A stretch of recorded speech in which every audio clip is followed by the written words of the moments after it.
Get your ski lessons, that's all. Hey, it's been controversial, but medical marijuana, it is here, and for the state of Massachusetts, it means some big business as well. In January, 35 dispensaries will open, and with it, of course, will come jobs and profit. And with us is Bob Calkin. He's the president and founder of the Cannabis Career Institute, and appreciate you stopping by. And I know you go around the country where that's been voted in, and this is what happened here in Massachusetts. Talk about what kind of jobs can people look forward to here, and if someone's interested in maybe opening a business that, you know, be one of the 35 that helps folks in purchasing marijuana. Sure.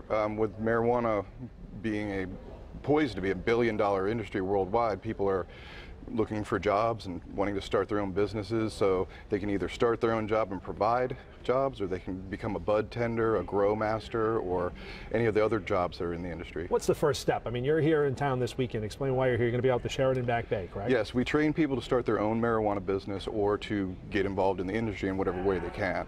So we go from city to city, training people on how to create a business plan that will be attractive to investors, or how to find people for their team so they can be successful. I would imagine you find a lot of people with a lot of questions. Yes, they ask me all the time, how do I get into the industry? How can I make money? How can I feed my family, basically? And let's talk about some of the jobs. I mean, you touched on a few of them there, but I mean, this is something that someone could get a job and support their family, obviously, and it would be a long-term job for them as well. Yes, now I can safely say that you can have a lifelong career in cannabis. If I had a kid, I could say, you can go into this industry and make money and do it for the rest of your life.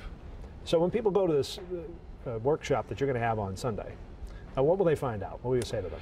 Well, those people will find out how they fit into the industry. How will they personally make money doing what they are comfortable doing?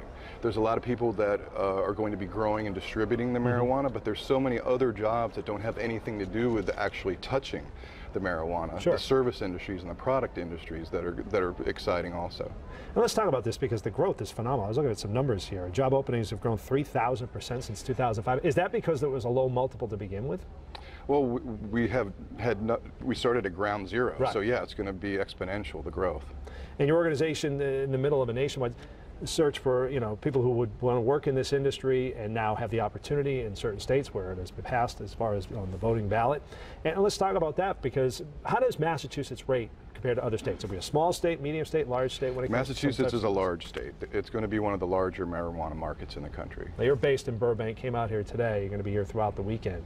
What has the state of Massachusetts done as far as providing you with everything you need to do your job and try and get the proper people in place to put these locations together and get them up and running? You should be excited, because there is a framework, there are rules, it's going to be a state-approved system. Anybody that starts a business is going to be accepted, and they're going to be tax-paying citizens like any other business.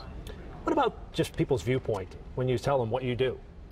Well, that's the nice thing about the industry now, is it's become more mainstream. I can actually tell people what I do when they ask me, what do you do for a living? And I tell them I teach people how to start marijuana business. They actually get excited, and they actually think it's a positive thing now, as opposed to it being, you know, kind of scorned on. But I think also when people went to the voting booths, they said to themselves, you know, if someone is in need, if someone is in pain and they need the medicinal benefits of marijuana, I think that should pass. Certainly the majority felt that way. I think we've seen a maturity in the outlook of the voters. Very good. I'm going to have to leave it at that. Bob Calkin with the Cannabis Career Institute. We appreciate you stopping by and shedding some light on this. It's very interesting and obviously new for a lot of people here in Massachusetts. I'll be here anytime. Thank you. Maria.